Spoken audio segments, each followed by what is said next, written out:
الشيطان الرجيم بسم الله الرحمن الرحيم الليل إذا يغشى والنهار إذا تجلى وما خلق الذكر والأنثى إن سعيكم لشتى فأما من أعطى واتقى وصدق بالحسنى فسنيسره لليسرى وأما من بخل واستغنى وكذب بالحسنى فسنيسره للعسرى وما يغني عنه ماله إذا تردى قال المؤلف والمفسر رحمه الله تعالى روایت علی رضی اللہ تعالی عنہ قال البخاری حدثنا ابو نعیم قال حدثنا سفیان عن الأعمش عن سعید بن عبیدة عن ابی عبد الرحمن السلمی عن علی بن ابی طالب رضی اللہ تعالی عنہ قال كنا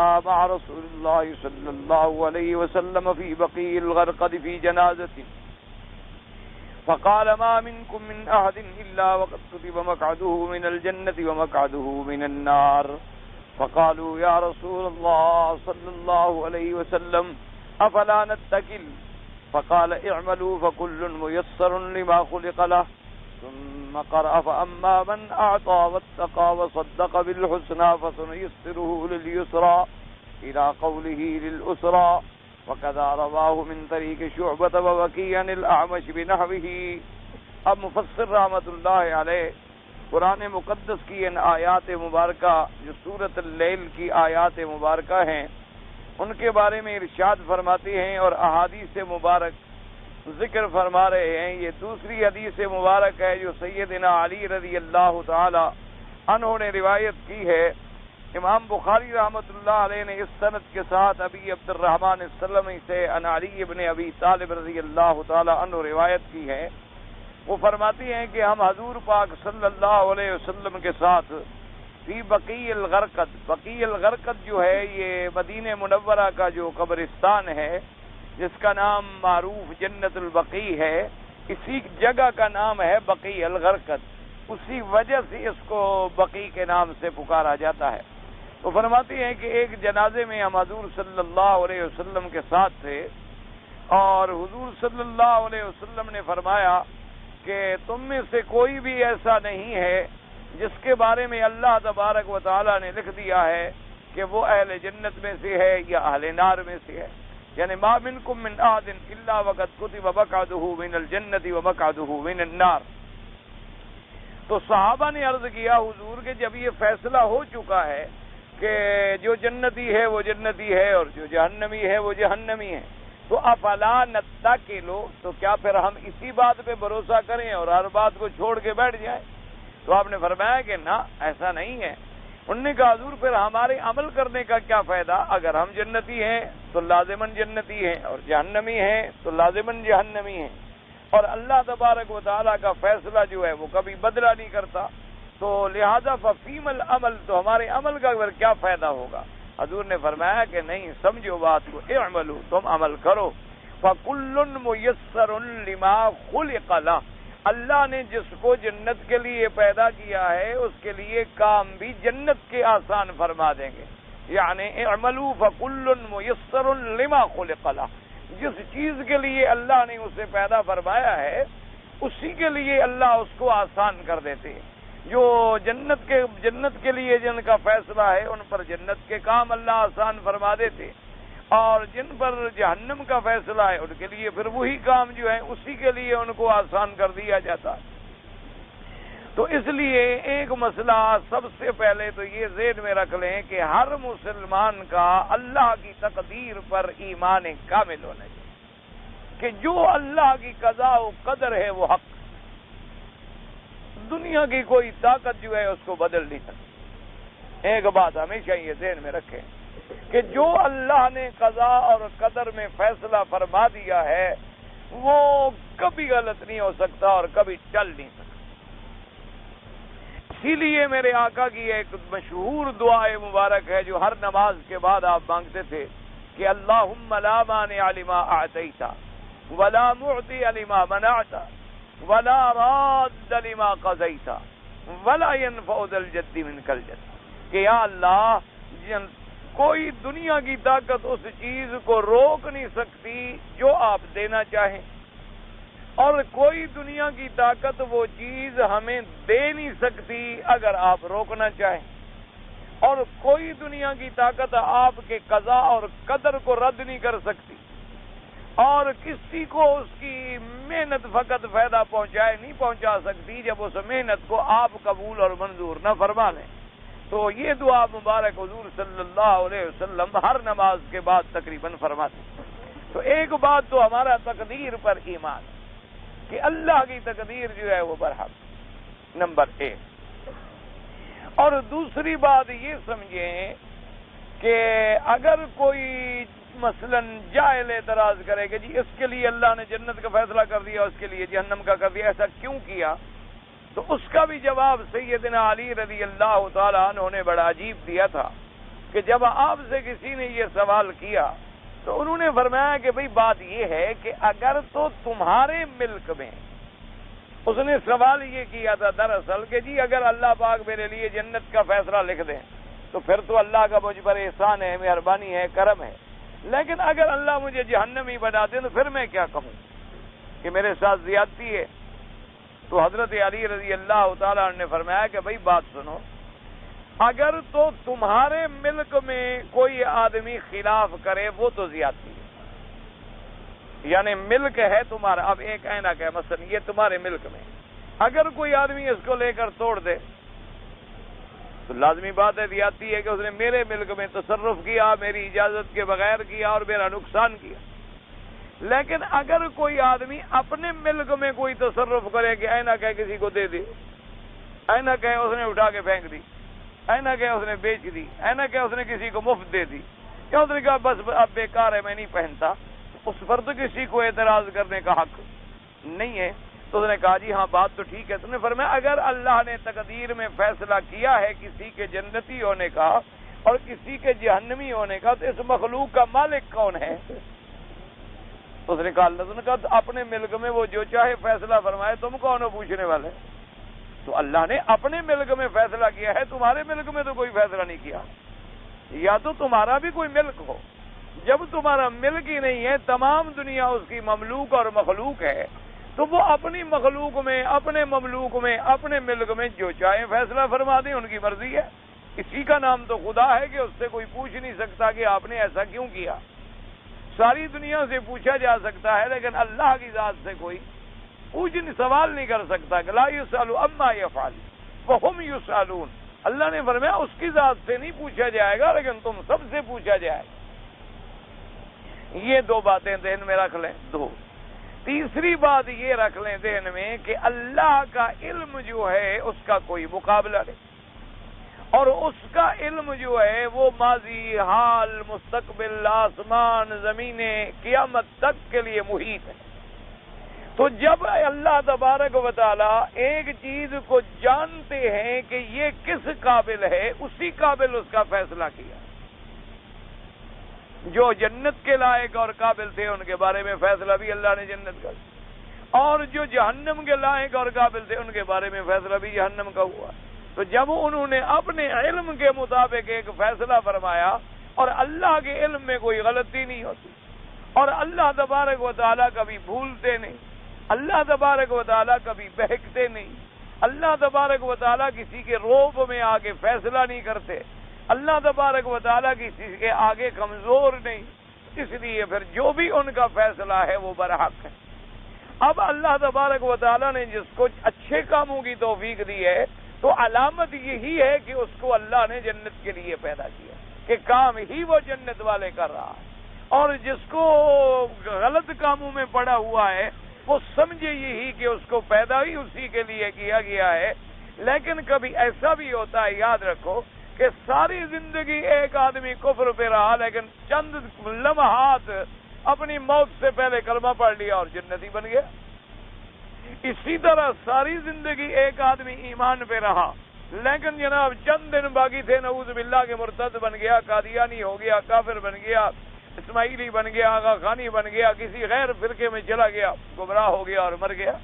تو یہ بھی اس کی تقدیر کے فیصلے ہیں اور اسی طرح اس میں لکھا ہوتا ہے۔ اس کی ایک اور آسان مثال علماء نے سمجھائی ہے کہ یوں دیکھیں کہ مثلاً ایک مقناطیس کا ایک ٹکڑا ہوتا ہے، آپ اس کے سامنے لوہا، چاندی، سونا رکھ دیں تو وہ لوہے کو پکڑتا ہے، سونے کو بھی نہیں پکڑتا، چاندی کو بھی نہیں پکڑتا، پیتل کو بھی نہیں پکڑتا، جس کو بھی نہیں پکڑتا۔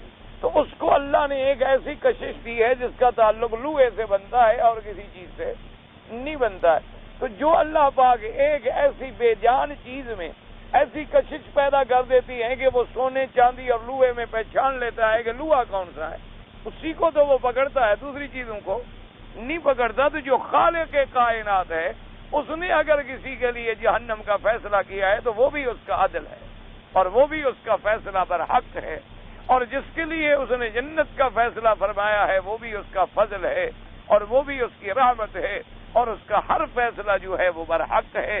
اس لیے آدمی تقدیر پر اپنا ایمان کامل رکھے، اور تقدیر پر ایمان جو ہے انسان کو لاکھوں مصیبتوں سے بچا لیتا ہے۔ اگر تقدیر پر ایمان نہ ہو تو آدمی ہمیشہ عذاب میں رہتا۔ مثلا ایک آدمی ہے، اس نے نقصان ہو گیا، اس نے کہا انا للہ و انا الیہ، بھائی اللہ نے لکھا تھا، اللہ کی مرضی۔ ایک آدمی ہے، اس کا کوئی حادثہ ہو گیا، کوئی عزیز ایسا ہو گیا، کوئی فوت ہو گیا، کچھ ہو گیا، اس نے کہا انا للہ و انا الیہ راجعون، اللہ نے دیا تھا، اللہ کی طرف لوٹ گیا، ہم کیا کر سکتے ہیں، ہمارے بس میں کیا ہے ماں سوائے اس کے کہ ہم صبر کریں اور صبر پہ اجر حاصل کریں، ہم اپنا اجر تو ضائع نہ کریں۔ اچھا، اور اگر تقدیر پر ایمان نہ ہو تو پھر آدمی ٹھوکروں میں آ جاتا ہے، نقصان کیوں ہوا اور حادثہ کیوں ہوا اور ایسا کیوں ہوا اور ایسا کیوں، اور کر کچھ نہیں سکتا، نہ اس کے بس میں کوئی چیز ہے کہ کر سکے، صرف اپنے آپ کو خلجان میں مبتلا کرتا ہے۔ اس لیے قرآن کا فیصلہ ہے وَمَن يُؤْمِن بِاللَّهِ يَهْدِ قَلْبَهُ، جو شخص اللہ پر ایمان رکھتا ہے اللہ اس کے دل کو بھی ہدایت دے دیتے، اللہ تبارک و تعالیٰ اس کو سمجھ دے دیتی ہیں، اس کو فکر دے دیتی ہے اور اس کو سیدھے راستے پر ہدایت فرما دیتی ہیں، اور وہ مطمئن ہو جاتا ہے کہ جو میرے خالق کا فیصلہ ہے، آمنا باللہ، اللہ پر ہمارا ایمان ہے، اللہ کی تقدیر پر ہمارا ایمان ہے، اللہ کے قضاء و قدر پر ہمارا ایمان ہے، بادل موت پر ہمارا ایمان ہے، اور یہ بھی ہمارا ایمان ہے کہ وما ربک بظلام للعبید، اللہ اتنا بڑے رب العالمین ہیں، ارحم الراحمین ہیں، وہ کبھی اپنے بندوں پہ ذرے کے برابر بھی ظلم نہیں کرتے۔ اگر کسی کو جہنم ملی ہے تو اس نے اپنی جان پہ ظلم کیا ہے کہ جو اللہ نے اس کو ایک اختیار دیا تھا اس کو اس نے غلط استعمال کیا۔ اس لیے فرمایا وما ظلمناہم ولکن کانوا انفسہم یظلمون، کہ اے کفار، ہم نے تمہارے اوپر کوئی ظلم نہیں کیا کہ تمہیں جہنمی بنا دیا، تم نے اپنی جانوں پہ خود ظلم کیا، ورنہ ہم نے تو تمہیں عقل دیا تھا، ہم نے تمہیں سمع دی تھی، بصر دی تھی، بصیرت دی تھی، دل دیا تھا، فکر دیا تھا، دماغ دیا تھا، ہم نے رسول بھیجے، پیغمبر بھیجے، نبی بھیجے، کتابیں بھیجی، تم نے پھر بھی راستہ ہدایت کا اختیار نہ کیا۔ اس لیے اللہ نے فرمایا ہم کسی پر ظلم نہیں کرتے، ان اللہ لا یظلم مثقال ذرہ، ذرے کے برابر بھی اللہ تبارک و تعالیٰ کسی پہ ناانصافی نہیں فرماتا کہ اللہ تبارک و تعالیٰ کسی کو جہنمی بنا دے بس بغیر کسی اس کے نعوذ باللہ اس پہ زیادتی ہو، یہ کبھی نہیں۔ اس لیے ہمیشہ تقدیر کے معاملے پر، ورنہ دیکھیں نا جی اصولی بات ہے، آج اگر کوئی کہتا ہے او جی تقدیر کا مسئلہ تو بڑا گمبھیر ہے اور ہماری بات سمجھ میں نہیں آ رہی، بھائی خدا کے بندے، انبیاء نے تو سمجھانا، ہم نہیں سمجھ سکتے، لیکن اللہ نے انبیاء کو، اللہ نے اپنے نبیوں کو اتنا علم عطا فرمایا کہ ساری دنیا کے علم ان کا مقابلہ نہیں کر سکتا، لیکن کیا انہوں نے کبھی عمل کے اندر سستی کی؟ کبھی انہوں نے نماز میں سستی کی؟ کبھی انہوں نے نوافل میں سستی کی؟ کبھی انہوں نے روزوں میں سستی کی؟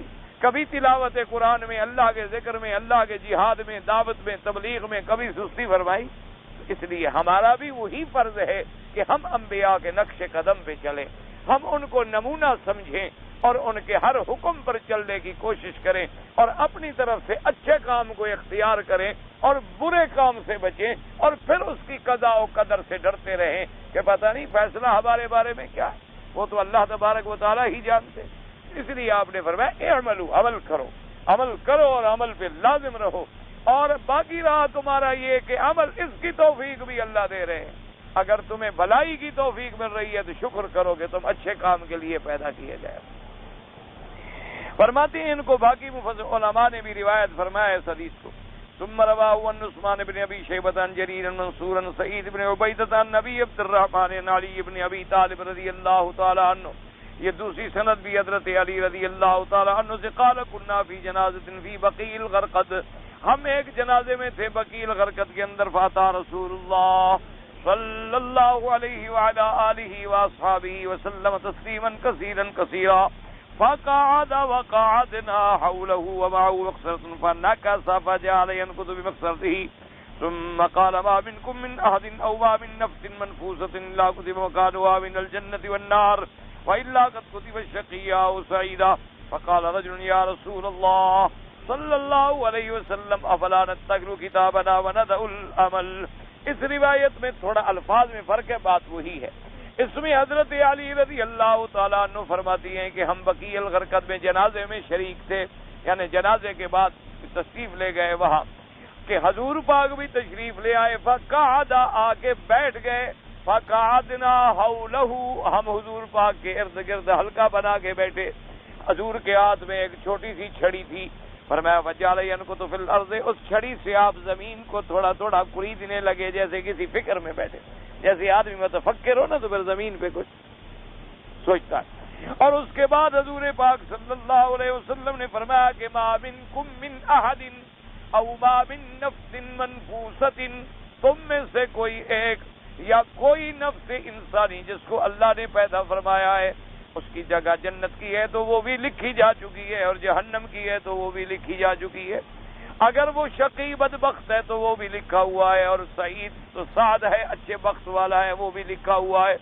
تو کہتے ہیں کہ فقال رجل یا رسول اللہ، پہلی سند میں تھا فقالوا یا رسول اللہ صلی اللہ علیہ وسلم کہ صحابہ نے کہا کہ حضور، اور اس میں ایک آدمی نے کہا. ویسے یہ تھوڑا سا اختلاف ہوتا ہے، اصل میں ایک نے کہا پھر دوسروں نے بھی کہا. اس نے کہا فلا نتقل کتابنا وندع العمل، کہنے لگا حضور جو کچھ اللہ لکھ چکے ہیں پھر ہم اسی پر کیوں نہ آسرا کریں، جو لکھا گیا لکھا گیا. جنتی ہے تو جنتی ہے، جہنمی ہے تو جہنمی ہے. اور وندع العمل، ہم عمل پھر چھوڑ دیں، ہم خواہ محنت میں لگے ہوئے ہیں. حضور صلی اللہ علیہ وآلہ آلہ وسلم نے فرمایا فمن کان منا من اہل السعادۃ فیسیر الی اہل السعادہ ومن کان منا من اہل الشقاء فیسیر الی اہل الشقاء. فقال اما اهل السعادة فييسرون لعمل اهل السعادة واما اهل الشقاء فييسرون الى عمل اهل الشقاء. اس نے کہا حضور اگر کوئی ہم میں سے اچھے بخت والا ہے یعنی جنتی ہے تو وہ جنت میں جائے گا، پہنچ جائے گا، اور اگر کوئی جہنمی ہے تو وہ جہنم میں پہنچ جائے گا. حضور نے فرمایا جب تم اتنا بڑی بات کہہ رہے ہو کہ اللہ کا فیصلہ ہے جنتی جنت میں جائے گا اور جہنمی جہنم میں جائے، تو فرمایا جو جنتی ہے اس کو توفیق ہی جنت کے کاموں کی ہوتی ہے، اور جو جہنمی ہے اس کو توفیق بھی جہنم والے کاموں کی ہوتی ہے. تو پھر جو عمل ہم کر رہے ہیں اچھے، تو یہ بھی تو اللہ کی مرضی سے ہے. تو اللہ تبارک و تعالیٰ عمل ہی اچھے کرا رہے ہیں تو مانا ہے کہ وہ اچھی طرف ہے، اور اگر برائیوں میں پھنسا ہے تو مانا ہے کہ وہ برائی کی طرف ہے. تو اس لیے فرمایا کہ عمل کو نہیں چھوڑنا چاہیے. اگر عمل چھوڑنے کا حکم ہوتا تو پھر سارے قرآن میں ہمیں حکم ہی کیوں ملتا کہ ان الذین آمنوا وعملوا الصالحات. اور اسی طرح جیسے یہاں کیوں فرماتے کہ اما من اعطى واتقى وصدق بالحسنى، کہ جس آدمی نے اللہ کے راستے میں خرچ کیا، اللہ سے ڈرتا رہا اور جنت کی تصدیق کی، آخرت کی تصدیق کی، کلمہ توحید کی تصدیق کی، تو اللہ اس کے لیے جنت آسان کر دیتے ہیں. اور اسی طرح جس نے بخل کیا اور جس نے تکذیب کی اور جس نے قیامت پر بھی ایمان نہ لے آیا اور اللہ سے بے پرواہ ہو گیا، اللہ اس کے لیے جہنم کا راستہ جو ہے اسی کے لیے اس کو آسان کر دیتے. اس لیے اگر عمل نہ ہوتا تو پھر دینے والا اور نہ دینے والے کا کیا مطلب، تصدیق کرنے والا اور تکذیب کرنے والے کا کیا مطلب. تو معنی یہ ہے کہ ہم عمل کے لیے پابند ہیں کہ ہمیں عمل کرنا ہوگا، اللہ کے راستے پہ چلنا ہوگا، اپنی طرف سے ہمیں بہتر طریقہ اختیار کرنا پڑے گا. باقی چونکہ ہر چیز اللہ کے علم میں ہے لہذا اس نے پہلے لکھ دیا، لیکن ہمیں تو پتہ نہیں ہے. اب دیکھو نا قیامت کب ہوگی، ہمارا ایمان ہے، ہم تو نہیں جانتے، لیکن اللہ کے علم میں ہے کہ نہیں؟ اللہ کے علم میں. اچھا میری موت کب آئے گی، آپ کی موت کب آئے گی، ہمیں پتہ نہیں ہے، لیکن اللہ کے علم میں انہوں نے لکھ دیا ہے کہ فلاں آدمی فلاں وقت مرے گا. اب جب مرے تو کہے اللہ نے لکھ دیا تھا ورنہ نہ لکھتے تو مرتا ہی نہ میں. اس لیے کیوں اللہ تو جانتے تھے کہ اس نے فلاں تاریخ کو مرنا ہے، لہذا وہ چیز پہلے لکھ دی کیونکہ ان کے علم میں تھا، ورنہ مر تو ہم اپنے وقت پہ رہے ہیں، موت ہمیں اپنے وقت معین پہ آ رہی ہے، لیکن یہ ہماری موت کا وقت اللہ کے علم میں تھا، پہلے لکھ دیا، ہمارے علم میں نہیں تھا۔ ابھی بچہ ماں کے پیٹ میں ہوتا ہے، لکھ دیا کہ شقی ہے یا سعید ہے، لیکن ہمیں تو پتہ نہیں ہے نا کہ شقی ہے یا سعید ہے، ہمیں تو پتہ نہیں ہے کہ اس کا رزق زیادہ ہے کہ تھوڑا ہے، لیکن اللہ کے تو علم میں ہے، کیونکہ ہر چیز اس کے علم میں ہے۔ تو کمال علم کا تقاضا یہ تھا کہ ہر چیز اللہ نے تقدیر کے فیصلے لکھ دیے، اور اسی لیے ہمارا ایمان ہے کہ جب اس نے لکھ دیے تو جو لکھا ہے وہ حق ہے، لیکن ہمیں بھی اسی کے مطابق اعمال کی توفیق ہوتی ہے۔ یہ بلا وجہ آدمیوں کو خلجان ہوتا ہے کہ جی نعوذ باللہ اگر کسی نے زنا کیا تو جی اللہ نے لکھا تھا کہ نعوذ باللہ، اللہ زبردستی اس سے کراتے ہیں عمل، اور زبردستی عمل بھی خود کروائیں، پھر اس پر سزا بھی دینا۔ اللہ نے ہر کسی کو ایک اختیار دیا ہے کہ تم سیدھے راستے پہ چلو تو تمہیں ثواب ملے گا، غلط راستے پہ چلو تو تمہیں عذاب ملے گا۔ اب اس نے سیدھے پہ چلنا ہے یا غلط پہ، یہ اس کے علم میں ہے، چونکہ علم میں ہے اس لیے انہوں نے پہلے لکھ دیا۔ اس لیے کبھی میں اس کو آسان کرنے کے لیے، جیسے میں نے ایک مثال آپ کو کئی دفعہ عرض کی ہے کہ آج کل دیکھا ہے نا آپ نے جو اے سی ایئر کنڈیشن وغیرہ بنتے ہیں گھروں میں لگے ہوئے ہیں، یہاں مکہ مدینہ منورہ میں تو عام ہے نا، ہمارے ملک میں تو چلو تھوڑے ہوتے ہیں، لیکن یہاں تو اللہ کا فضل ہے، ہر غریب کے گھر میں بھی لگا ہوتا ہے۔ تو بعض ایئر کنڈیشن ایسے ہوتے ہیں جن میں دونوں سسٹم ہوتے ہیں۔ کیا مانا؟ یعنی ٹھنڈے کرنے کا سسٹم بھی ہوتا ہے اور گرم کرنے کا بھی سسٹم ہوتا ہے، اور اس پہ وہ لکھ دیتی ہیں کہ بھئی اگر اس بٹن کو یہاں رکھو گے تو یہ کول ہے، اور اگر اس بٹن کو تم یہاں سرخ پہ رکھو گے تو یہ ہیٹ ہے۔ تو یہ سب چیز لکھی ہوئی، اور دونوں طاقتیں اس کے اندر موجود ہیں، ہیٹنگ کی طاقت بھی موجود ہے اور کولنگ سسٹم بھی موجود ہے۔ اچھا، اب جناب زمانہ ہے مثلا سردی کا، اور آدمی نے آ کر اس کو کول پہ لگا کے آخری نمبر پہ لگا کے ہائی سپیڈ پہ چھوڑ دیا، تو اب جناب کانپ رہا ہے۔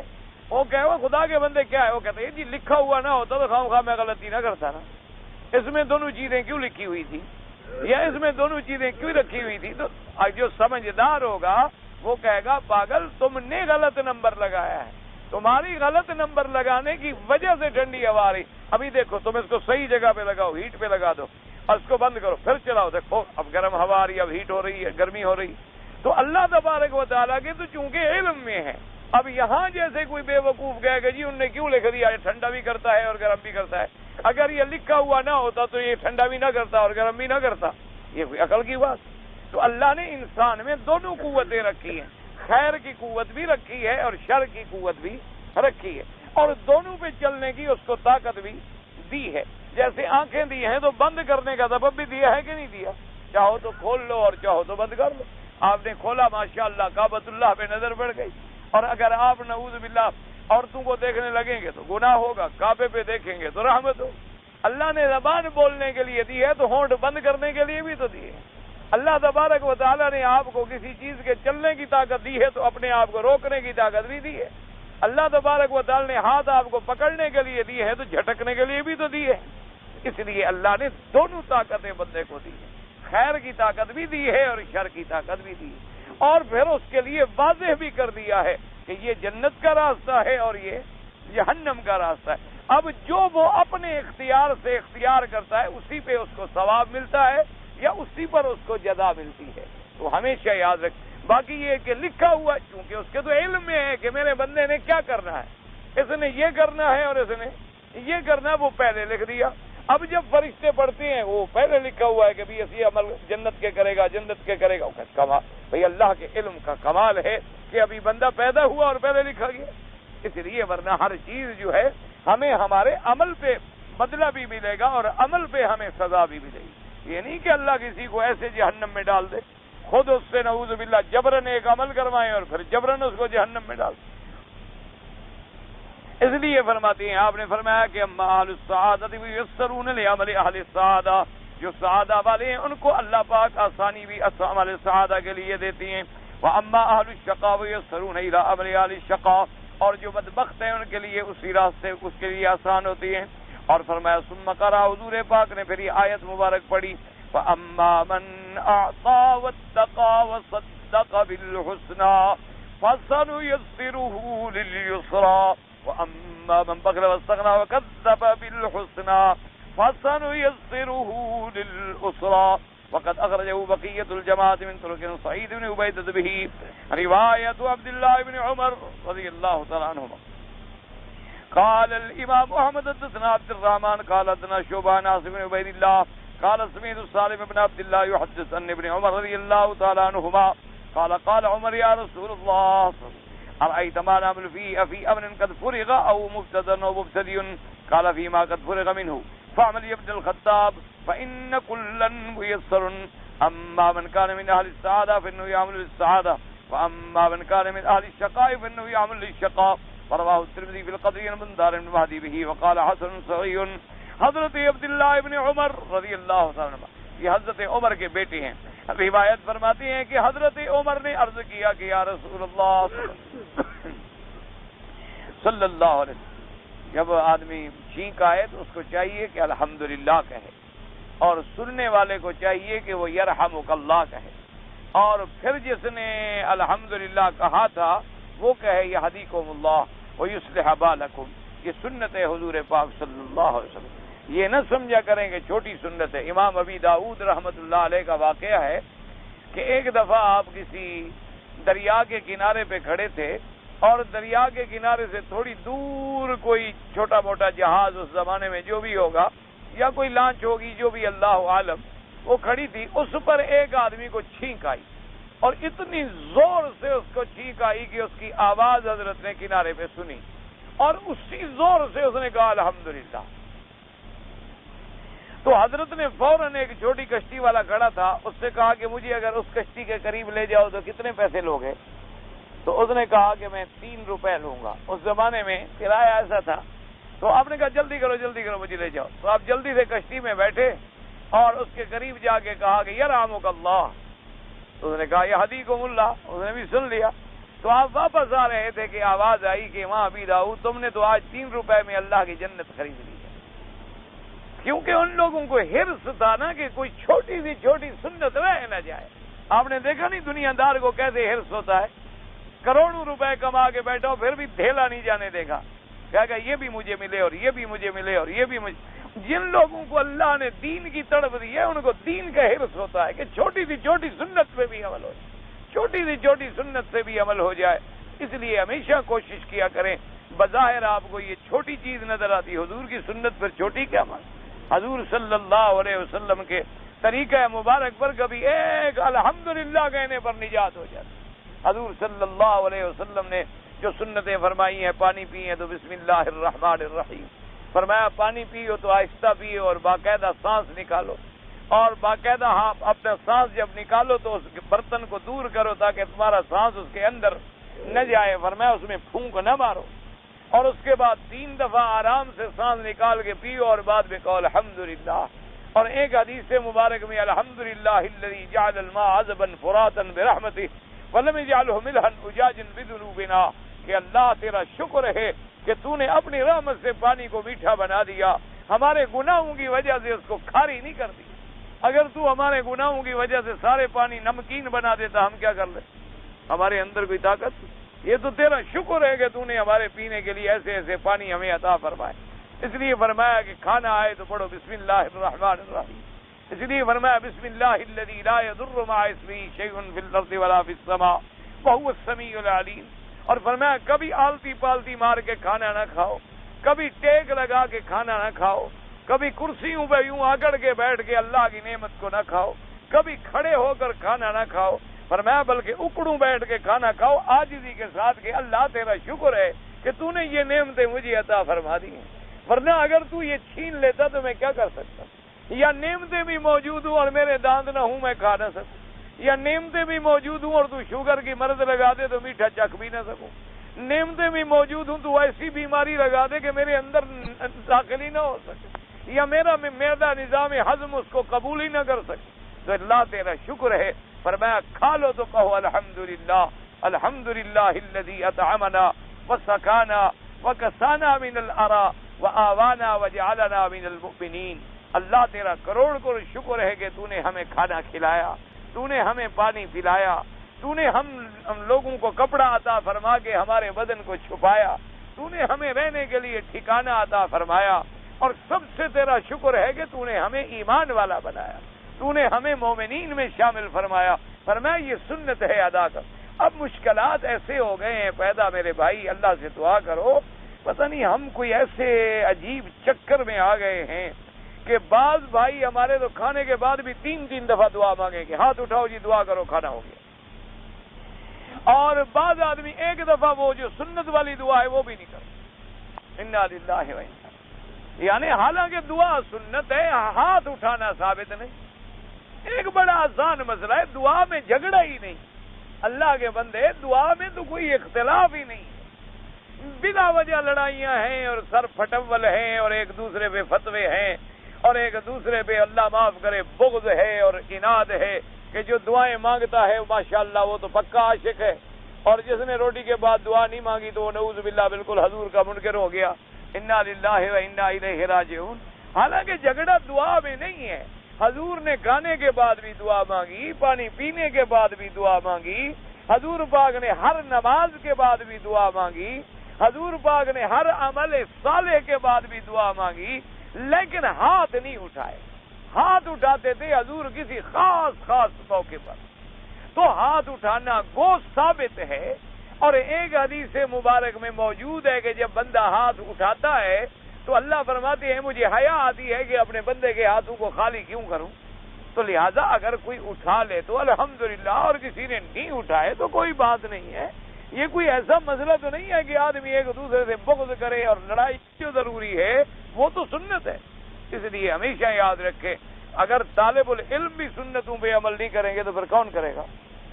پھر لوگوں سے ہم کہیں گے کہ تم کرو، وہ کہیں گے جی آپ نہیں کرتے ہو تو ہمیں کس منہ سے کہتے ہو کہ سنت رسول پاک پہ عمل کرو۔ حضور کی محبت کا معنی یہ نہیں ہے کہ تم صرف نام چومتے رہو، حضور کی عشق کا تقاضا یہ ہے کہ حضور کے ہر فرمان پہ اپنی گردن جھکا دو اور حضور پاک کی سنت مبارک پہ عمل کرو، حضور کے فرمان پہ سر سے لے کر پاؤں تک چلو۔ اللہ دعا بھی کیا کرو، اللہ آپ کو بھی توفیق دے، اور اللہ تبارک و تعالی ہمیں بھی توفیق عطا فرمائے۔ تو اس لیے ہمیشہ جب بھی ایسی بات ہو تو فوراً، اور پھر چھینک جو ہے یہ خیر کی علامت ہے۔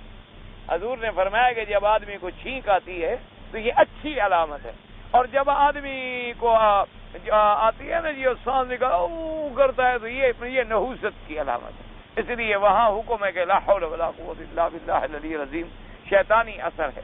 اور اسی طرح جیسے بعض لوگ ہوتے ہیں نا کھانا کھا کے آئے تو پھر لمبے لمبے ڈکاریں لیتے ہیں، اس سے حضور نے منع فرمایا، فرمایا یہ کیا تجاشو کر رہے ہو، نعوذ باللہ کہ اتنا کھا لیا کہ آپ بیٹھے ہو ڈکاریں کر رہے ہو۔ اتنی کھاؤ، پیٹ کو 3 حصوں میں تقسیم کرو، ایک روٹی کے لیے، ایک پانی کے لیے، ایک سانس نکلنے کے لیے۔ یہ تو نہیں ہے کہ سانس نکلنے والی جگہ کو بھی تم روک لو کہ پھر سانس ہی نہ نکل سکے اور زبردستی پھر زور لگا لگا کے سانس نکالو۔ وہ مثال مشہور ہے نا کہ ایک مولوی بیچارہ کہیں گیا ہوگا جمعرات پہ، پہلے بھی بڑے ناراض ہوتے ہیں، اگلے دن ایک دوست نے خط لکھا، اللہ معاف کرے بیچارے کو بڑا غصہ تھا، خیر میں نے تو اس کو معاف کر دیا، اس کی مرضی ہے وہ جو کہے۔ توحید کا سبق بڑا کڑوا تو لگتا ہے نا، توحید ایک ایسا سبق ہے، ایسے تو نہیں انبیاء شہید ہو گئے۔ انبیاء اللہ کے راستے میں کیوں شہید ہوئے؟ کوئی زمین کا جھگڑا تھا؟ آخر آپ سوچیں، غور کریں کہ انبیاء کیوں شہید ہوئے؟ یہی توحید تھی۔ اسی توحید پہ آگے لوگ جنون تھا، دیوانے تھے، ان کو اللہ کی توحید اچھی نہیں لگی، انبیاء کو شہید کر۔ علماء حق جو شہید ہوتے رہے تو اللہ کی توحید کے لیے، اس بیچارے کو بھی بڑا غصہ آیا، کہتا ہے جی ایسے سخت مسئلے بیان کرتے ہیں آپ، اگر ہمارے ملک میں ہوں تو ہم آپ کو قتل کر دیں۔ اللہ کے بندے، تمہارے ہاتھ میں میرا قتل ہوتا تو پھر میں زندہ رہتا؟ خدا کے بندے، قتل کرنا نہ کرنا، مرنا نہ مرنا، پھر توحید ہی کیا ہوئی اگر ہم تمہارے خط سے ڈرتے رہیں؟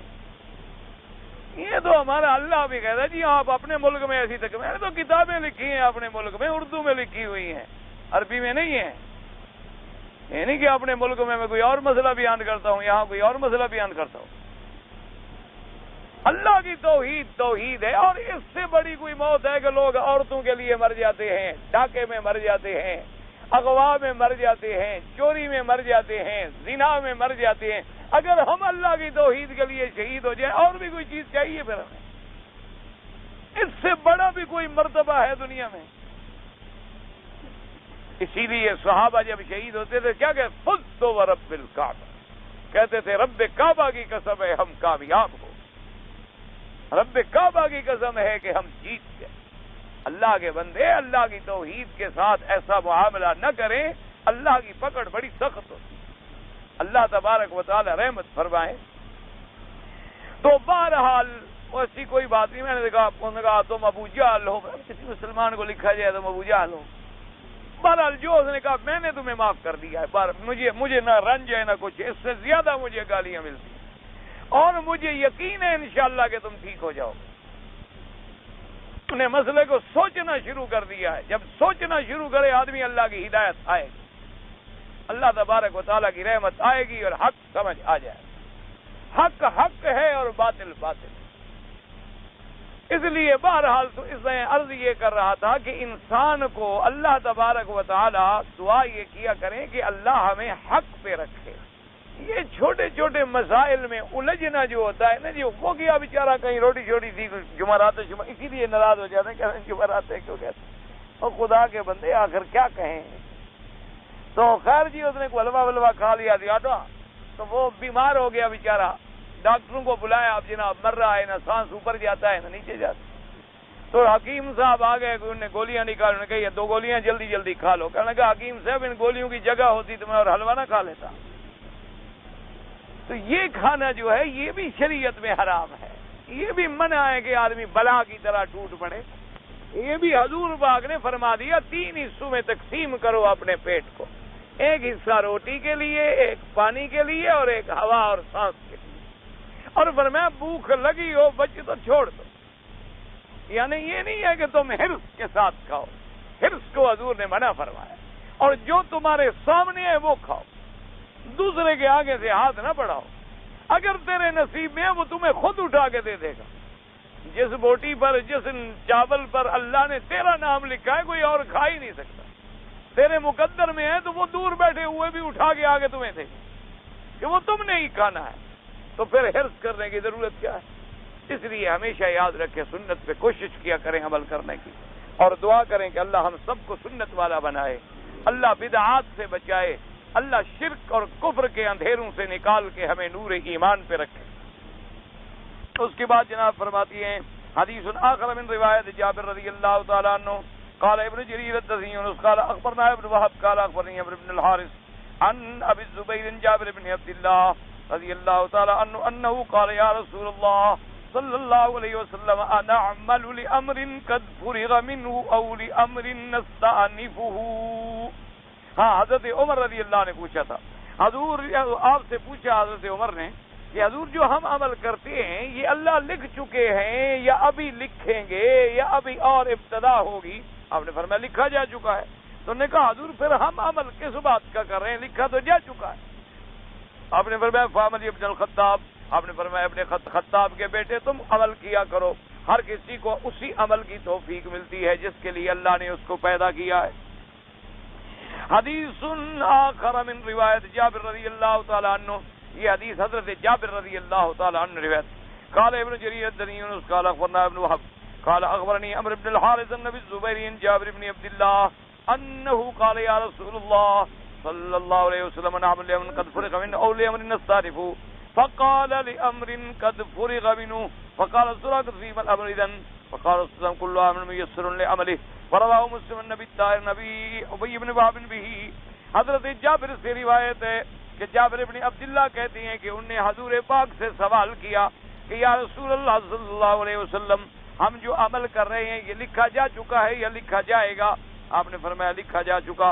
حضرت سراقہ نے عرض کیا کہ ففیم الامر اذن یا رسول اللہ، حضور پھر ہم عمل کیا کریں، لکھا ہوا جو ہے وہ تو پورا ہوگا۔ آپ نے فرمایا کہ نہیں تم عمل کرو، کل عامل میسر لعملہ، ہر عمل کرنے والے کو اللہ اسی کام کی توفیق دیتی ہیں جس کے مطابق اللہ نے لکھا ہے۔ حدیث آخر قال ابن جریر حدثني يونس قال حدثنا سفيان عن عمرو بن دينار عن طلق بن حبيب عن بشير بن كعب الأدوي قال سأل غلامان شابان النبي صلى الله عليه وسلم فقال يا رسول الله صلى الله عليه وسلم فيما جفت به الأقلام وجرت به المقادير أو في شيء يستانف؟ فقال بل فيما جفت به الأقلام وجرت به المقادير۔ قال ففيما الأمر إذن؟ قال اعملوا فكل عامل ميسر لعمله الذي خلق له قال نجد ونعمل. اب جناب فرماتی ہیں بشیر بن کعب العدوی کہ دو آدمی، دو غلام آئے، غلامان شابان، بالکل نوجوان بچے، حضور کی خدمت میں آئے اور آ کے سوال کیا کہ یا رسول اللہ صلی اللہ علیہ وسلم، ہم جو عمل کر رہے ہیں فیما جفت به الاقلام وجرت به المقادیر، یعنی اللہ نے جو تقدیر کی قلم پیدا فرمائی تھی وہ لکھ کے خشک ہو گئی، اور تقدیر کے فیصلے ہو چکے ہیں یا اور ہوں گے، اگر فیصلہ پہلے ہو چکا ہے یا ابھی ہم کریں گے تو ہوگا. آپ نے فرمایا فیما جفت به الاقلام وجرت به المقادیر، نہیں، قلم اللہ کی تقدیر کی لکھ چکی اور خشک کر دی گئی، اور اللہ کی تقدیر کے جو فیصلے ہو چکے ہو گئے. اس نے کہا حضور پھر ہم عمل کیسے کریں، کیا فائدہ عمل کرنے کا، لکھا تو جا چکا کہ ہم جنتی ہیں یا نہیں ہیں. حضور صلی اللہ علیہ وسلم نے فرمایا کہ ایسی بات نہیں، ہر آدمی کو توفیق بھی اسی کے مطابق ہوتی ہے جو اللہ نے لکھا ہے، لہذا ہمیں عمل کرنا چاہیے. تو انہوں نے کہا ہاں حضور اب ہمیں سمجھ آ گیا، نجد ونعمل، ہم پوری کوشش کریں گے اور عمل کرنے کی کوشش کیا کریں گے. حضور نے فرمایا کہ تقدیر تو فیصلہ کر چکی ہے، لیکن جو تقدیر کا فیصلہ ہے تو عمل کی توفیق بھی اسی طرح ہوتی ہے، اسی طرح کے اعمال کرنے کی توفیق ہوتی ہے. تو ہمارا فرض یہ ہے کہ ہم اسی طرح عمل میں جد و جہد کریں. روایت ابی الدرداء رضی اللہ تعالی عنہ قال قال الامام احمد حدثنا شيخ بن خارجہ قال حدثنا ابو الربيع سليمان بن عتبة السلمي عن يونس بن ميسة بن حليس عن ابي ادريس عن ابي الدرداء رضي الله تعالى عنه قالوا يا رسول الله صلى الله عليه وسلم رأيت ما نعمل امر قد فرغ منه شيء نستانفه قال بل امر قد فرغ منه، لکھا جا چکا. فقالوا فكيف بالعمل يا رسول الله صلی اللہ علیہ وسلم، پھر عمل کیسے ہوگا؟ قال كل امرئ مهيأ لما خلق له تفرد به احمد بن هذا الوجه. حضور نے فرمایا ہر بندے کو توفیق بھی اسی کے مطابق ہوتی ہے جس کے مطابق اللہ اس کا فیصلہ فرما چکی ہے. اس لیے مفسر رحمۃ اللہ علیہ کیونکہ تقدیر کا مسئلہ ہے تو سارے روایات کو جمع فرما رہے ہیں تاکہ ہمارا تقدیر پر ایمان جو ہے وہ مزید کامل ہو جائے کہ جو اللہ کا فیصلہ آمنا باللہ وصدقنا، اللہ کی قضاء و قدر جو ہے کبھی تبدیل نہیں ہو سکتی، لیکن جو کام کی ہمیں توفیق ہو رہی اسی طرح اس کی تقدیر کے فیصلے. حدیث آخر قال ابن جریر قال حدثني انس بن سلمة بن ابي كبشة قال حدثنا عبد الملك بن عمرو قال حدثنا عباد بن راشد قتادة حدثني خليد العصري عن ابي الدرداء رضي الله تعالى عنه قال قال رسول الله صلى الله عليه وسلم ما من يوم غربت فيه شمس الا وبجنبتيها ملكان يناديان يسمع ما خلق الله كلهم الا الثقلين اللهم اعط منفقا خلفا واعط ممسكا تلفا وانزل الله في ذلك القرآن فاما من اعطى واتقى وصدق بالحسنى فسنيسره لليسرى واما من بخل واستغنى وكذب بالحسنى فسنيسره للعسرى. ورواه ابن ابي حاتم النبي عن ابن ابي كبشة بن مثله. حضرت ابن جریر رحمۃ اللہ علیہ نے حضرت ابی الدرداء رضی اللہ تعالی عنہ سے یہ حدیث نقل کی ہے. حضور پاک نے فرمایا کہ جب کوئی دن ہوتا ہے اور سورج طلوع ہوتا ہے کہ مگر اللہ کے دو فرشتے جو ہیں، اللہ کے دو فرشتے دعائیں مانگتے ہیں اپنے پروردگار عالم سے کہ اللہم اعط لکل منفق خلفا واعط لکل ممسک تلفا. وہ دعا کرتے ہیں کہ یا رب العالمین، جس بندے نے تیرے راستے میں خیرات کی ہے، تیرے راستے میں صدقات کیے ہیں، تیرے راستے میں نفقہ کیا ہے، تو اس کو بدلہ عطا فرما. اللہ کے فرشتے سخی کے لیے دعائیں مانگ رہے ہوتے ہیں کہ یا اللہ جو بندہ تیرے راستے میں خرچ کرتا ہے اس کے لیے تو بدل عطا فرما اس کو اپنے خزانہ غیب سے. اور فرمایا کہ وہ یہ دعا بھی کرتے ہیں کہ یا اللہ جو آدمی بخل کرتا ہے، زکوٰۃ بھی ادا نہیں کرتا، صدقات واجبہ بھی ادا نہیں کرتا، بخل کر رہا ہے، تو اللہ تبارک و تعالیٰ اس کا جو مال ہے اس کو برباد کر دے. اللہ کے نبی نے فرمایا کہ اللہ کے فرشتے دعائیں مانگ رہے ہیں. اس لیے حضرت امام شافعی رحمۃ اللہ علیہ فرماتے تھے کہ اللہ تبارک و تعالیٰ کے راستے میں خرچ کرنے سے، ایک جگہ آتا ہے نا آیت مبارک میں کہ بھی اسراف نہ کرو، تو انہوں نے فرمایا کہ خدا کے راستے میں آدمی لاکھوں بھی لٹا دے تو اسراف نہیں ہے، اور حرام میں ایک دھیلا بھی خرچ کرے تو وہ اسراف. اگر حرام میں اور سگریٹ میں اور گندی چیزوں میں اور حرام چیزوں میں اور محرمات میں، فرمایا ایک دھیلا بھی اگر خرچ کرے تو وہ مبذرین میں سے ہے، وہ مسرفین میں سے ہے، لیکن اللہ کے راستے میں جتنی مرضی آئے لٹا دے وہ مسرفین میں سے نہیں۔ اس لیے میرے آقا سرکار مدینہ صلی اللہ علیہ وسلم جب بھی حضور کا نام آئے تو صلی اللہ علیہ وسلم درود شریف پڑھ لیا کریں، کیونکہ جتنی آپ زیادہ درود پڑھیں گے اتنی زیادہ حضور کی قیامت میں قرب نصیب ہوگا، اتنی حضور پاک صلی اللہ علیہ وسلم کا تعلق نصیب ہوگا، اتنی شفاعت کے حقدار بنیں گے۔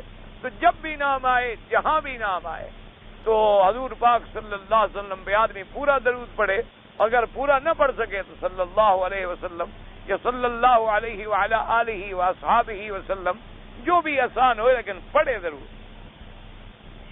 تو حضور پاک حضرت بلال رضی اللہ تعالیٰ عنہ کو فرماتے تھے انفق بلالا، آپ فرماتے بلال خرچ کرو اللہ کے راستے میں، لا تخشى علی ذی العرش اکلالا، عرش والے پروردگار عالم سے یہ نہ ڈرو کہ وہ ہمیں بھوکا کر دے گا، اللہ کے راستے میں خرچ کرو، اللہ کے راستے میں لٹاؤ جتنی لٹا سکتے۔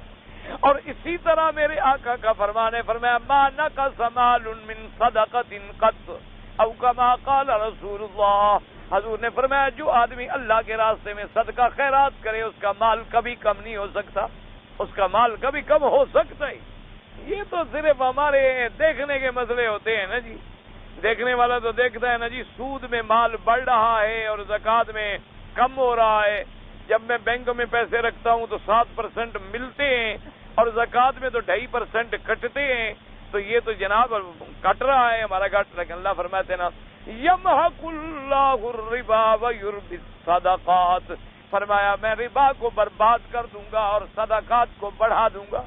تو صدقات میں سمجھ رہے ہو کم ہو رہا ہے، فرمایا اسی کم میں ایسی برکتیں دوں گا، اسی کے اندر ایسی برکتیں عطا فرما دوں گا کہ ختم ہونے میں بھی نہیں آئے، اور وہ تیرے نزدیک جو زیادہ ہو رہا ہے کوئی ایسی بیماری لگا دوں گا، کوئی پریشانی لگا دوں گا، کوئی حادثہ لگا دوں گا، کوئی نقصان لگا دوں گا، جو تم نے 2 سال میں لیا ہوگا وہ 1 مہینے میں نکل جائے، اور ایسی کوئی اولاد پیدا کر دوں گا کہ ماں باپ ساری زندگی کماتے رہتے ہیں، ایک بیٹا پیدا ہوتا ہے جناب سپاہی پیدا ہے، ساری بربادی کر دیتا ہے، ساری زندگی ماں باپ کی بنائی ہوئی جائیداد تباہ ہو، کیونکہ مال حرام بجائے حرام رفت۔ جیسے کہ بزرگوں نے کہا ہے کہ حرام کا مال جب آئے گا تو اس کا راستہ نکلنے کا بھی حرام کا ہی ہو، جیسے کوئی کمائے گا جو بو گے وہ کاٹو گے، تم نے اگر گندم بوئی ہے تو گندم کاٹو گے، تم نے اگر پھل لگایا ہے آم کا تو درخت پر بھی آم لگیں گے، یہ تو کبھی نہیں ہو سکتا کہ کیکر پر آم لگ جائے، یہ کبھی نہیں ہو سکتا کہ شیشم پر برتقال اور مالٹے لگ جائے، جو آدمی بوتا ہے وہی آدمی کاٹتا ہے۔ بڑے بڑے لوگوں کے ہم نے دیکھا ہے کہ ظلم سے انہوں نے جاگیریں بنائیں ظلم سے، کبھی ہندو کی جائیدادیں چھینی اور کبھی مسلمانوں کی اور یتیموں کی اور بیواؤں کی اور غریبوں کی اور ناداروں کی، اور زبردستی جناب، اور جب مرے تو اپنی اولاد کو 1000 ایکڑ زمین دے کے گئے، لیکن چند سال گزرے کہ ان کی اولاد بھیک مانگے، سب جائیدادیں بک گئیں، سب جائیدادیں برباد ہو گئیں اور تباہ ہو گئی۔ اور بعض لوگ بیچارے تھوڑی بوڑی جائیداد چھوڑ گئے لیکن بچوں کو دین پڑھا گئے، علم پڑھا گئے، اچھا بنا گئے، الحمدللہ آج ان کی اولادیں بڑی خوشحال، اللہ کی رحمت سے وہ بڑے مزے کر رہے ہیں، اچھا کھاتے ہیں، اچھا پیتے ہیں، اچھا پہنتے ہیں، اچھا رہتے ہیں، اچھے کام کرتے ہیں۔ اس لیے ہمیشہ آدمی کو اللہ کے راستے میں خرچ کرنے سے کبھی نہ گھبرائیں۔ اور ایک بات یہ بھی یاد رکھیں کہ خرچ کرنے میں یہ ضروری نہیں ہوتا کہ میرے پاس 1,00,000 ہو تو میں دوں، میرے پاس 1 ریال ہے تو میری 1 ریال کی طاقت ہے، آپ کے پاس 10 ریال ہیں، آپ کی 10 ریال کی طاقت ہے، ایک آدمی کے پاس 1 آنا ہے، آپ 1 آنا دیں۔ فرمایا کہ جب بندہ اللہ کے راستے میں اخلاص کے ساتھ، حضور نے فرمایا کچھ نہ کر سکو بھائی کو پانی پلا دو، اگر پانی بھی نہیں پلا سکتے ہو فرمایا بھائی کے چہرے پہ دیکھ کے مسکرا دو، خوش ہو کے مل لو تاکہ بھائی خوش ہو جائے، میں تمہیں اس میں بھی ثواب دوں گا کہ تم نے ایک مسلمان کو خوش کیا، ایک مسلمان کو تم نے اچھی طرح ملا ہے۔ روایات میں آتا ہے باقاعدہ کہ تبسمک فی وجہ اخیک صدقۃ، اپنے بھائی کے سامنے مسکرا دینا، اچھی طرح ملنا، اچھی طرح بات کرنا جو ہے یہ بھی اللہ پاک خیرات اور صدقے کا ثواب عطا فرما۔ اس لیے ہمیشہ اللہ کے راستے میں خرچ کیا کرے۔ تو فرماتے ہیں کہ حضور پاک نے یہ حدیث بیان فرمائی اور اس کے بعد یہ آیت مبارک پڑھی، فرمایا کہ اللہ نے قرآن نازل فرمایا فَأَمَّا مَنْ أَعْطَىٰ وَاتَّقَىٰ وَصَدَّقَ بِالْحُسْنَىٰ، فَسَنُيَسِّرُهُ لِلْيُسْرَىٰ، جو شخص اللہ کے راستے میں دیتا ہے، اللہ سے ڈرتا ہے، آخرت کی تصدیق کرتا ہے، ہم اس کو اچھے کاموں کے لیے آسان کر دیتی ہے۔ وَأَمَّا مَن بَخِلَ وَاسْتَغْنَىٰ، جو آدمی بخل کرتا ہے، اللہ سے بے پرواہی اختیار کرتا ہے، وَكَذَّبَ بِالْحُسْنَىٰ، اور آخرت کی تکذیب کرتا ہے، فرمایا فَسَنُيَسِّرُهُ لِلْعُسْرَىٰ، پھر ہم اس کو بھی اسی جہنم کے لیے اس کو آسان کر دیتے ہیں۔ تو فرمایا کہ یہ اللہ پاک کی آیت جو ہے نازل، اسی کو ابن ابی حاتم نے النبی کا بشد باسنادہ مثلہ، اسی طرح انہوں نے بھی روایت نقل فرمائی ہے۔ اللہ تبارک و تعالی آپ کو بھی مجھے بھی صحیح اعمال پہ رکھے، صحیح ایمان پہ رکھے، خاتمہ ایمان پہ فرمائے، تمام مصائب آلام حوادث سے بچائے۔ مجھے بھئی آپ کا یہ سوال سمجھ نہیں آیا کہ آپ روضہ اقدس یعنی گنبد خضرا کتاب و سنت سے روشنی فرمائیں، مجھے نہیں پتا کیا چاہتے ہیں آپ، مجھے تو سمجھ نہیں آئے گا سوال، مجھے بھائی سمجھ نہیں آئے گا تو میں جواب کیا دے سکتا ہوں؟ کیا روشنی ڈالیں، یعنی آپ کیا پوچھنا چاہتے ہیں وہ سوال لکھیں۔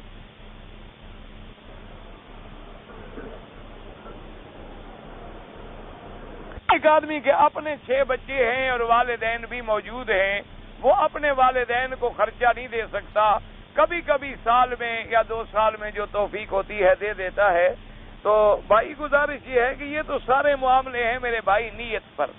تم اگر والدین بھی غریب اور مستحق ہیں تو جہاں 6 بچے اور میاں بیوی تم 8 پل سکتے ہو تو وہ بھی پل جائیں، تم اپنی نیت کو اچھا کر لو۔ اور اگر آپ 6 آدمی ایک ایک لقمہ گھٹائیں تو 6 لقمے تمہارے ماں باپ کو کافی ہے۔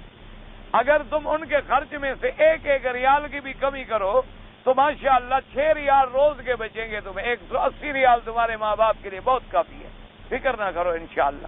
تم والدین کو دینے کی نیت کرو، اللہ مدد فرمائے، اللہ تبارک و تعالی۔ لیکن ہماری بدقسمتی ہے کہ بیوی کے لیے آدمی جوڑے خریدتا ہے اور سوٹ خریدتا ہے اور زیور خریدتا ہے اور گھڑیاں خریدتا ہے اور اس کے لیے جناب ٹیلی ویژن اور ریڈیو اور پتہ نہیں کیا کیا اللہ کے عذاب خریدتا ہے، اور والدین کو ایک لقمہ روٹی کا بھی نہیں پہنچاتا۔ انا للہ و انا الیہ راجعون۔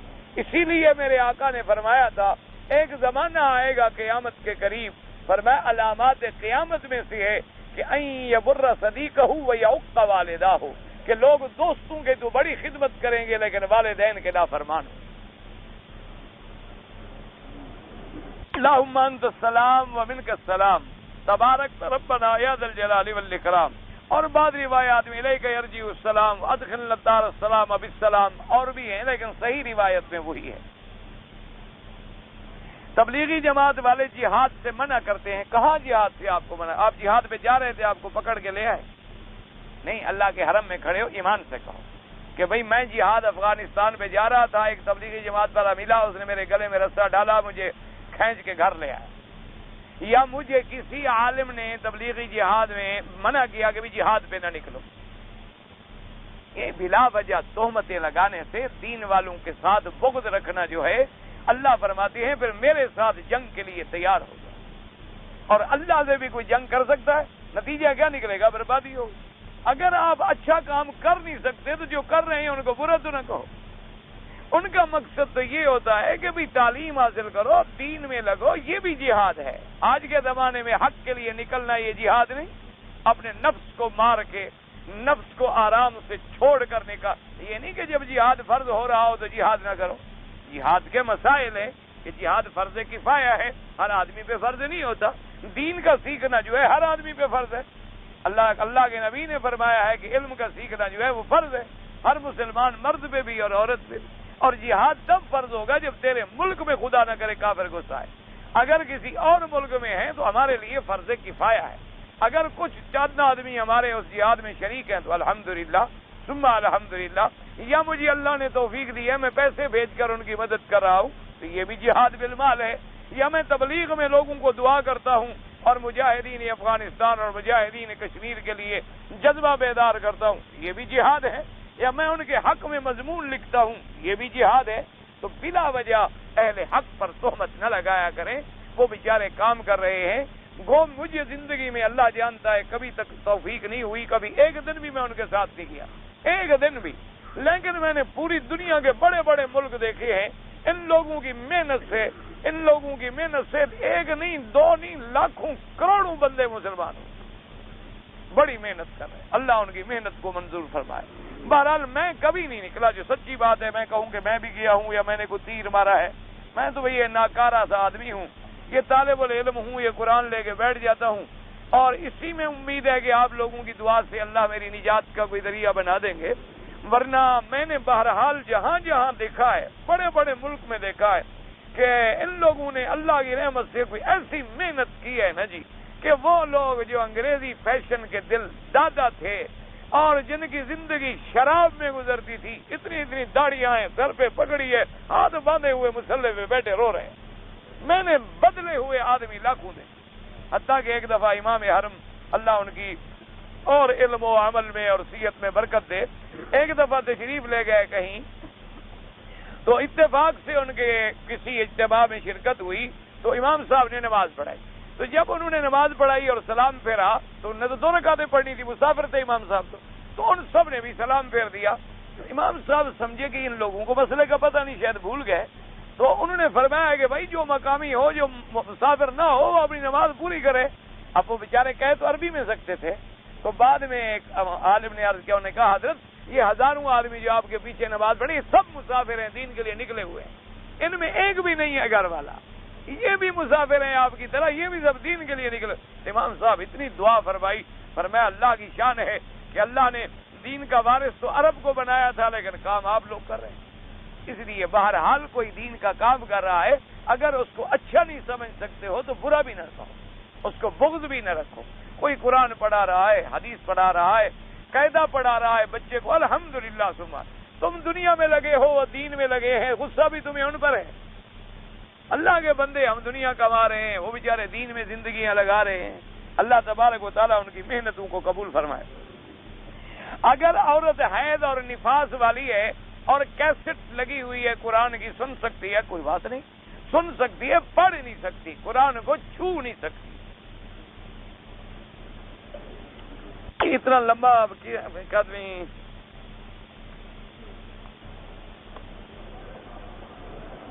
یہ میرے خیال خط ہے بھائی، یہ ایسا کریں آپ مجھے بعد میں دے دیں مہربانی۔ ہاں یہ برمنگھم سے کسی نے بھیجا، یہ خط ہے، مجھے بعد میں دے دینا، یہ خط ہے، سوال نہیں۔ اگر والدین یا اولاد فوت ہو جائے تو عمرہ کر سکتے ہیں؟ کر سکتے ہیں، اور اس کا طریقہ یہی ہوتا ہے، والدین نے وصیت کی، اچھا نہیں کی ہے، تب بھی آپ کر سکتے ہیں۔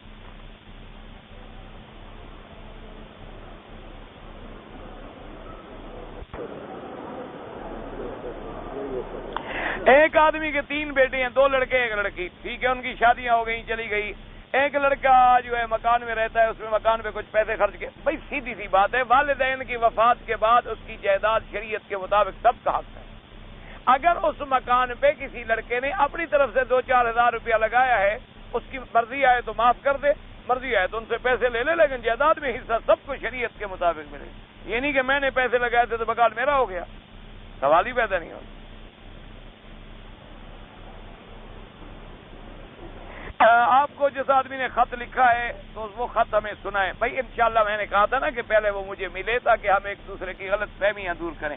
اگر وہ مجھے نہ ملا 1-2 دن تو پھر میں خط سنا دوں گا، کوئی بات نہیں۔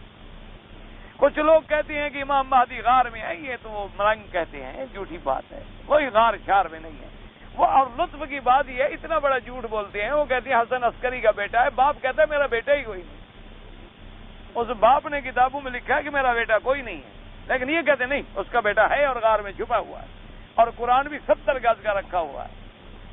ہم نے ان کو کئی دفعہ کہا ہے کہ میاں جب تمہارا قرآن آئے گا دیکھی جائے گی، جب تک نہیں آتا اس پہ عمل کرو، ہم مل کے سمجھوتا کر لیں، جب تمہارا امام قرآن لے کے 70 گز والا آئے گا چلو ہم تمہارے ساتھ، جب تک وہ نہیں آتا اس وقت تک تو تم ہمارا ساتھ دو، جھگڑا کیوں کرتے ہو کسی قرآن پہ، اس وقت تک تو عمل کرو۔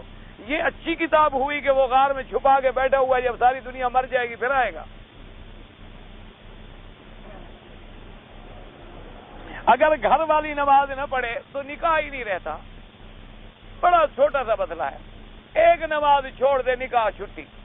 امام احمد بن حنبل رحمۃ اللہ علیہ کے نزدیک وہ کافر ہو جاتی ہے اور نکاح ٹوٹ جاتا ہے۔ باقی ائمہ کہتے ہیں کہ نکاح ہے اور فاسق فاجر ہے، لیکن ایک امام تو اس طرف ہے اور اس کے بعد بھی حدیث ہے حضور پاک. اس لیے ایسی عورت کا گھر میں رکھنے کا کیا فائدہ جو نماز نہیں پڑھتی؟ تمہارے نمک زیادہ پڑ جائے تو ڈنڈے مارتے ہو، نماز نہیں پڑھتی تمہاری بیوی. تم پڑھانا نہیں چاہتے ہو، سینما دیکھتی ہے، فلم پہ جاتی ہے، روزانہ غسل شسل بھی فرماتی ہے، میک اپ شیک اپ بھی کرتی ہے تمہارے لیے، صرف نماز نہیں پڑھتی. ایک ڈنڈا لو دیکھو پڑھتی ہے نہیں پڑھتی؟ نہیں پڑھتی تو ایسی عورت کو چھوڑ دو. بالکل ایسی عورت سے تمہارا گھر ایسے رہے بہتر ہے، اللہ پھر آباد کر دے گا، کوئی ذریعہ بنا دے گا.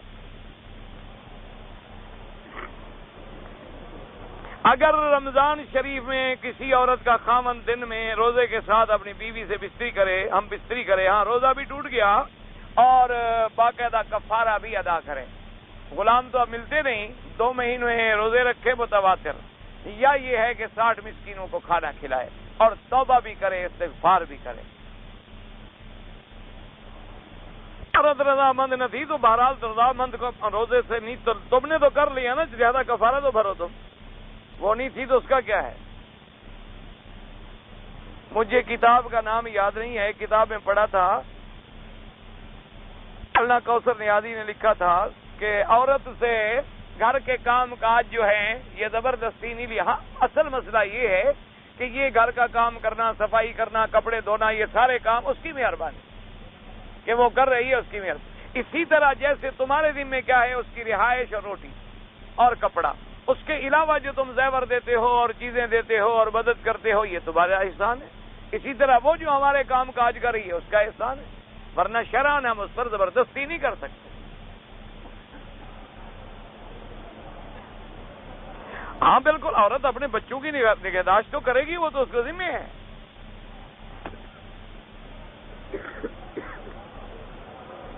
ہمارے ملک میں اکثر لوگ مل کر زور زور سے ذکر کرتے ہیں، بہرحال کوئی ایسی بات نہیں ہے، لیکن یہ پتہ نہیں کرتے کیا ہیں. یہ بھی تو لکھتے نا آپ. مولانا محمد ابن عبد الوہاب بہت بڑے شیخ گزرے ہیں، توحید کے سپاہی تھے اور بہت بڑے امام توحید گزرے ہیں، اللہ ان کی قبر پہ کروڑوں رحمتیں کرے. یہ سمجھ لو تم لاکھ دنیا میں ان کو گالی دو، یہ ان کا کتنا بڑا احسان ہے کہ ایک ملک میں اسلام کا قانون دے گئے. اور پوری دنیا میں کہیں اسلام کا قانون ہے؟ پوری دنیا میں کہیں ہے؟ کس ملک میں ہے؟ اور یہ صرف ان کی محنت ہے. اس کا یہی جو عمل ہے قیامت میں اس کے درجات کے لیے کوئی تھوڑا ہے. کوئی گالی دے گا تو گالی دینے سے اپنا کچھ بگاڑے گا، ان کا کچھ نہیں بگڑے گا. وہ بہت بڑے امام تھے، بہت بڑے مواحد تھے، اور یہ ان کا امت مسلمہ پہ احسان ہے کہ آج دنیا میں ایک ملک تو ایسا ہے جہاں ہم کہتے ہیں قرآن و سنت کا قانون ہے، ورنہ دنیا میں ہم کیا دکھاتے ہیں.